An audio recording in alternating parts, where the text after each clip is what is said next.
In the spring of 1857, a meticulously observant cotton broker from Charleston named William Thorne was conducting a routine review of accounting ledgers at a Middle Georgia plantation known as Moss Creek. As he pored over the documents, a deeply unsettling pattern began to emerge, one that would embed itself in his mind for the rest of his life. Over a span of 15 years, the plantation's records indicated the sale of 23 enslaved men. Each of these sales was remarkable for two reasons. First, the men consistently fetched prices far exceeding the standard market value for enslaved labor, and second, each transaction was annotated in the ledger's margin with the same cryptic, officious phrase, prime condition certified. Unbeknownst to the broker, this seemingly mundane notation was the visible tip of a horrifying secret, a secret so profound and disturbing that its eventual exposure threatened to tear apart the very fabric of Georgia's elite society, a society built on a foundation of carefully constructed lies and willful ignorance. For many years following this discovery, local powers would engage in a concerted campaign of obfuscation, destroying incriminating documents and intimidating potential witnesses into silence to protect their revered institutions and family names. However, some secrets possess a terrible persistence and refuse to remain interred forever, especially when they are inscribed in blood and methodically documented by a woman who possessed the radical understanding that the most potent weapon against corruption is not violence, but verifiable, undeniable truth. The operation that the Charleston broker had inadvertently glimpsed was not a recent development but a calculated, coldly efficient enterprise that had been functioning with brutal precision since 1841. Moss Creek Plantation itself was not one of the grand, opulent estates synonymous with Southern aristocracy. It comprised 370 acres of unexceptional clay soil, situated between the Oconee River and the county road linking Milledgeville and Augusta. The main house was a simple, two-story structure built from local timber, designed for utility rather than grandeur. It was surrounded by the standard outbuildings, 12 slave cabins, a cotton gin, a smokehouse, and a barn. Neighbors and passers-by often noted that this barn seemed unusually, perhaps unnecessarily, large for a plantation of Moss Creek's modest size. The plantation came under the sole control of Eleanor Creswell in 1840 following the sudden death of her husband, Thomas, which was officially attributed to apoplexy. At 31 years old and, according to all public records, childless, she was widely expected by her peers to sell the property and return to the comfort and respectability of her family's shipping business in Savannah. Eleanor defied all expectations. She dismissed the overseer her husband had employed and assumed direct, hands-on management of Moss Creek. Within a single year, she had transformed it from a struggling operation into one of the most consistently profitable mid-sized plantations in the county. She achieved this remarkable turnaround through a method she clinically referred to as strategic acquisition and disposal. While neighboring planters typically maintained multi-generational slave communities, fostering family ties that bound laborious to the land, Eleanor treated her enslaved workforce as a purely financial investment portfolio. Her strategy was consistent. She would purchase young, healthy, physically robust male slaves between the ages of 18 and 25 at market price.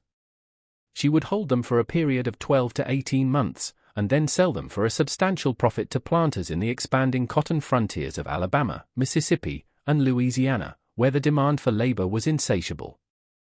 In contrast, the female population at Moss Creek, never numbering more than 6 or 7 at any time, remained permanently on the plantation. These women were intentionally selected for being beyond childbearing age, chosen specifically for their inability to reproduce. Eleanor had no interest in the complexities, emotional attachments, or long-term responsibilities of raising slave children. Her objectives were efficiency, profit, and the pursuit of a hidden, deeply personal agenda that her neighbors could not have begun to comprehend. By 1845, Eleanor had cultivated a reputation as a formidably shrewd and knowledgeable businesswoman.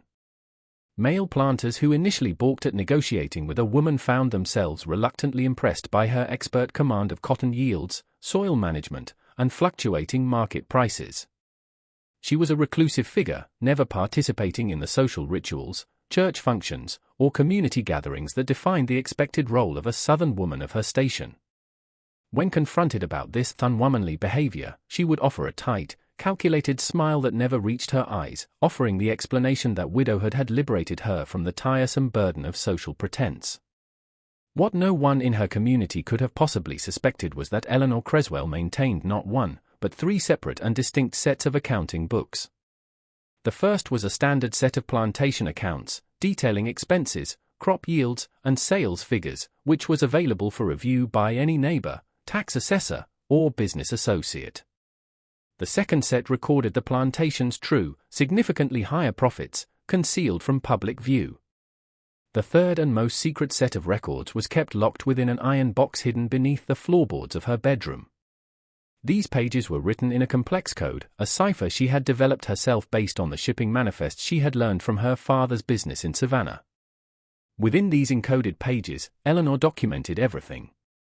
She recorded names, dates, and exhaustive physical descriptions. Most importantly, she noted observations that would appear meaningless to a casual reader but were everything to someone who understood her true purpose. Next to each name, she meticulously catalogued eye color, hair texture, the shape of a nose, the set of a jawline, and subtle variations in skin tone under different lighting conditions. She was, in effect, creating a genealogical catalogue, compiling forensic evidence that would become invaluable when the time was right to level her accusations. The routine at Moss Creek was as regimented as it was sinister. Whenever Eleanor purchased a new enslaved man, always male, always young, always strong and healthy, she would isolate him from the rest of the enslaved population for his first week on the plantation. The other slaves understood the implication of this separation, though they never spoke of it openly, not even in whispers among themselves. Some truths were too dangerous to give voice to. On the 7th night, Eleanor would summon the young man to the main house. The specific events that transpired behind those locked doors remained a mystery, but the enslaved women who worked in the house observed certain rituals. Eleanor would always bathe beforehand, she would wear a specific, plain grey cotton dress devoid of any decoration, and a lamp would burn in her bedroom until well past midnight. They also noticed that the young men who emerged the next morning were fundamentally altered. They walked with a different posture, their eyes permanently cast downward, their shoulders curved inward as if attempting to shrink their own presence. The following day, Eleanor would sequester herself in her study for hours with the iron box open beside her, writing in her private ledger with the intense concentration of a court clerk recording damning legal testimony. The first disappearance occurred in the autumn of 1843, though it would be years before anyone thought to connect it to Moss Creek. A man named Samuel, sold to a cotton planter in Alabama for the remarkable sum of $1,800, never arrived at his destination. The irate buyer sent a letter to Eleanor demanding either the slave or a refund. Eleanor responded with impeccably prepared copies of the bill of sale, a signed receipt from the driver responsible for transport, and a politely worded expression of concern. The matter was promptly dropped, as the assumption was that Samuel had simply seized an opportunity to escape during the journey westward, a common enough occurrence in the slaveholding mindset. 6 months later, another man sold by Eleanor, named Isaac, purchased by a planter in Mississippi, similarly vanished between Georgia and his new owner. Once again, Eleanor produced flawless documentation, and once again, the buyer grudgingly accepted the loss. The statistical probability of 2 slaves from the same small plantation successfully escaping seemed low, but it was not considered impossible. By 1847, the number of men sold by Moss Creek who had subsequently disappeared without a trace had risen to 5. This pattern should have triggered alarm, but it did not. The buyers were geographically scattered across multiple states, communication between planters was often sporadic, and Eleanor's reputation for scrupulously honest business dealings remained untarnished. In a system fundamentally built upon the premise that enslaved people were constantly seeking freedom, her explanation was not only believable but expected. The terrifying reality, however, was that none of these men had ever left the state of Georgia. Their bodies lay in unmarked graves on a secluded, rocky section of the Moss Creek property, land that Eleanor had declared unsuitable for cotton and had instructed her field hands never to plow, claiming she intended to plant an orchard there someday. The orchard never materialized, but that section of land continued to receive its grim, secret harvest. The killings themselves followed a pattern as precise and methodical as every other aspect of Eleanor's life. After completing her initial ritual with each young man and recording her detailed observations in the coded ledger, she would enter a waiting period. She would ensure the man was treated well, fed amply to build muscle and increase his weight, thereby enhancing his market value. She would have him examined by a compliant doctor who would provide a certification attesting to his being in prime physical condition. She would then arrange the sale, always to a buyer located at least 300 miles away, and always conducting the transaction through intermediaries who handled the transportation logistics. Then, 3 days before the man was scheduled to depart Moss Creek, Eleanor would summon him after dark to the large barn. Inside that barn, behind a locked door, was a small, private room. There, she would offer him a drink of whiskey, presenting it as a rare treat before the arduous journey ahead. The whiskey was always laced with laudanum, a potent opiate, administered in a dose calculated to induce drowsiness and disorientation but not complete unconsciousness. She needed him to remain aware for what was to follow. She would show him the ledger, explaining in calm, measured, and chillingly rational tones exactly what she had documented. She would describe the specific physical characteristics she had noted, features that connected him to men he had never met and white families whose names meant nothing to him. Then, she would reveal her ultimate purpose, her plan to use this accumulated evidence to destroy powerful families, expose their foundational hypocrisy, and bring down the entire structure of Southern society that enabled such secrets. She would watch his face as the dreadful comprehension dawned, as he understood that he had been selected not for his labor potential, but because he possessed certain phenotypic traits that Eleanor had been systematically searching for, traits that made him valuable not for his work, but as evidence. Then, as the laudanum pulled him deeper into a stupor, she would call for the only other person at Moss Creek who was privy to the full extent of her grand design, the only person she trusted completely, the only person who shared her profound hatred for the system that had created places like Moss Creek, her son. Henry Creswell was a person who, according to every public record, census document, and church registry, did not exist. It was true that Eleanor and Thomas Creswell had remained childless throughout their 12-year marriage. What the records did not show was that Eleanor had given birth to a son in 1829, 7 years before her marriage, when she was a 20-year-old unmarried woman. The father was a man her own father would never have accepted, an enslaved man who worked loading ships on the Savannah docks for her father's business, a man of intelligence and quiet dignity with whom the young, rebellious Eleanor had formed a connection during a summer when her parents were distracted by business. The moment her pregnancy could no longer be concealed, the man was immediately sold away, dispatched to a sugar plantation in Louisiana where the life expectancy for field hands was brutally short. Eleanor later learned through careful inquiry that he had died in 1835, literally worked to death in the cane fields, his body discarded in an unmarked grave like refuse.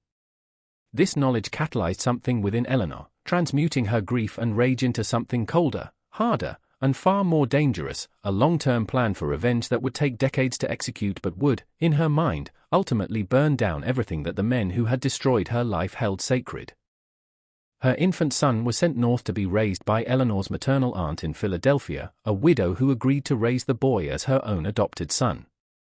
Eleanor visited once a year, always in winter when travel between Georgia and Pennsylvania could be explained as a family obligation. Henry grew up knowing Eleanor was his biological mother but understanding he could never publicly claim her, referring to her only as Aunt Eleanor in the presence of others. He also grew up with the knowledge of who his father had been and the brutal fate he had suffered. Henry returned to Georgia in 1841, 1 year after Thomas Creswell's death. He arrived not as Eleanor's son, but under the alias Henry Lyle, a traveling merchant from Philadelphia who specialized in farm equipment, a respectable businessman with legitimate credentials and excellent references. He stayed at boarding houses in Milledgeville and Augusta, made regular business trips through Middle Georgia, and occasionally visited Moss Creek to discuss equipment purchases with the deficient widow Creswell. No one suspected that these visits sometimes lasted for days, that Henry had his own room in the main house, or that he and Eleanor spent long evenings reviewing the coded ledger and meticulously planning their next moves. No one suspected that the unusually large barn contained not just a locked room, but a hidden cellar accessible through a trapdoor concealed under hay and empty barrels, a cellar where the grisly implements of their work were kept and where the final, fatal tasks were completed in absolute privacy. Eleanor's selection process for her victims was methodical and research-driven. She did not choose randomly. Each man she purchased had been the subject of careful prior investigation.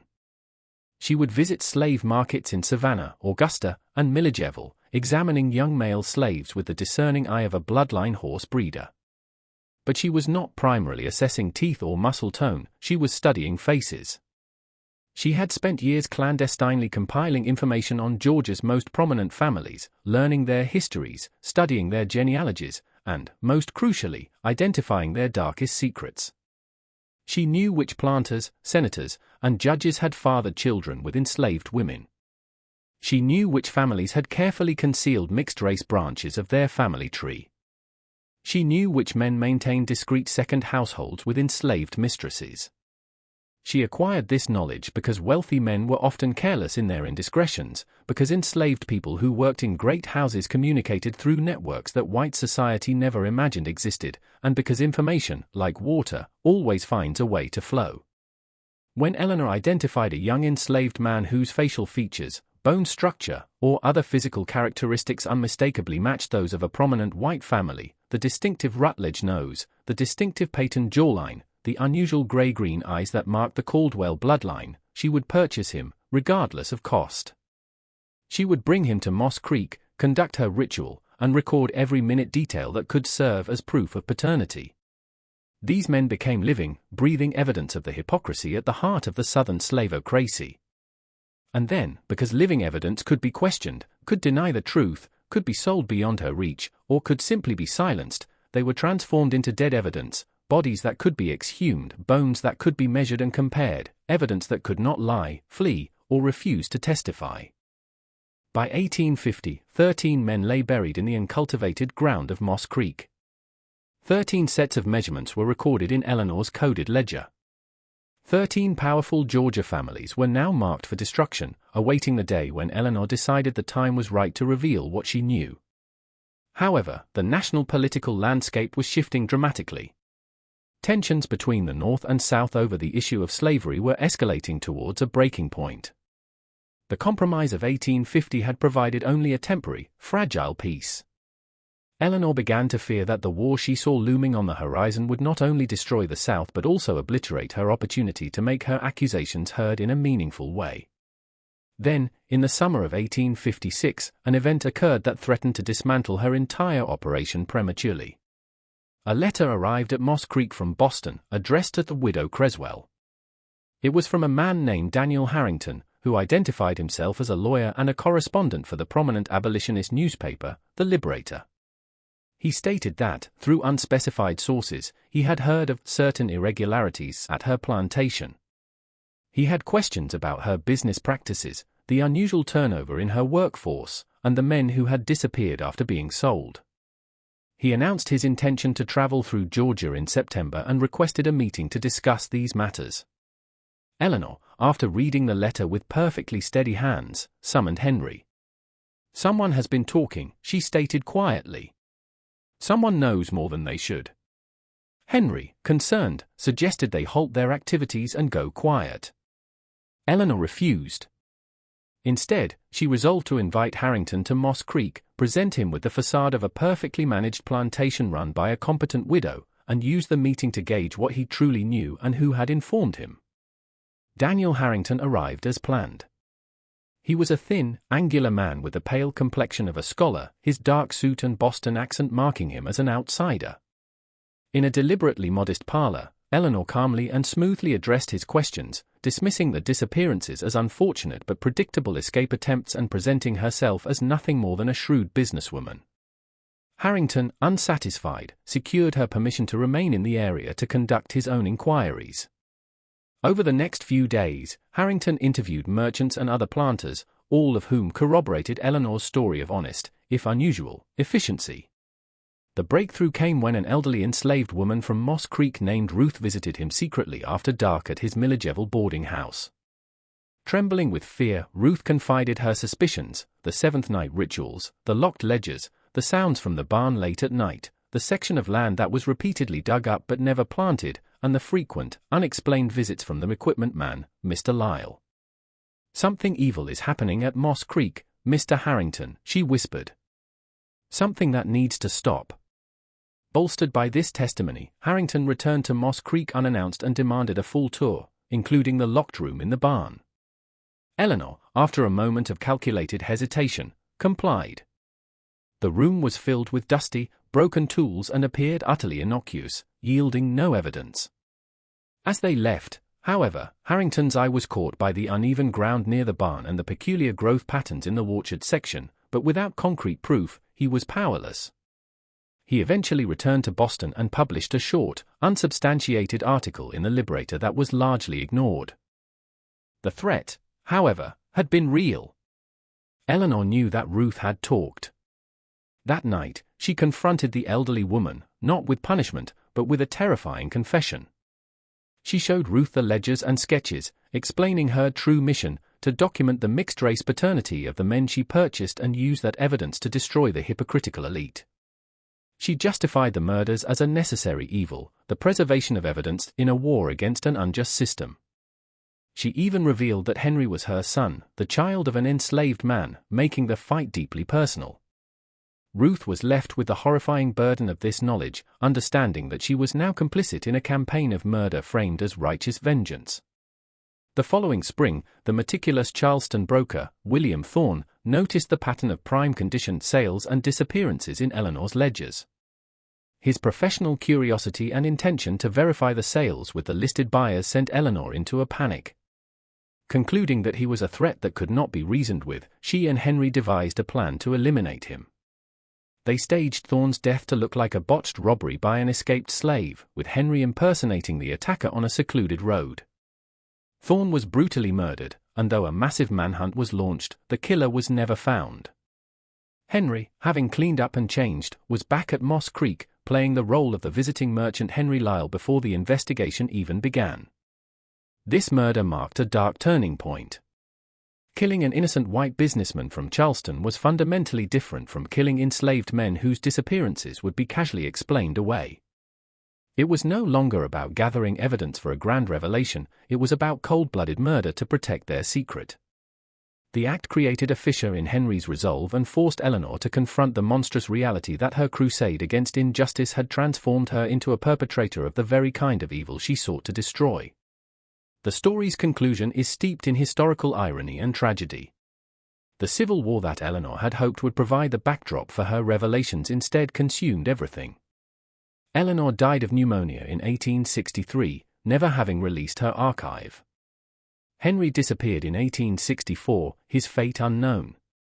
Moss Creek was abandoned and fell into ruin. The bodies were accidentally discovered in 1902 by a developer, causing a local sensation but leading to no prosecutions. The iron box with its coded ledgers was found but remained undeciphered in a courthouse basement for decades. It was not until 1957, a full century after Thorne's murder, that a graduate student finally broke Eleanor's cipher. The truth was finally laid bare. Her evidence of widespread hypocrisy among Georgia's elite was irrefutable and meticulously documented. Yet, by the time it was revealed, the world had moved on. The family she targeted were gone, the society she sought to shatter had already been destroyed by war, and her story became an obscure, tragic footnote, a tale of monstrous methods employed in the pursuit of a truth that ultimately arrived too late to achieve the justice its creator so desperately sought.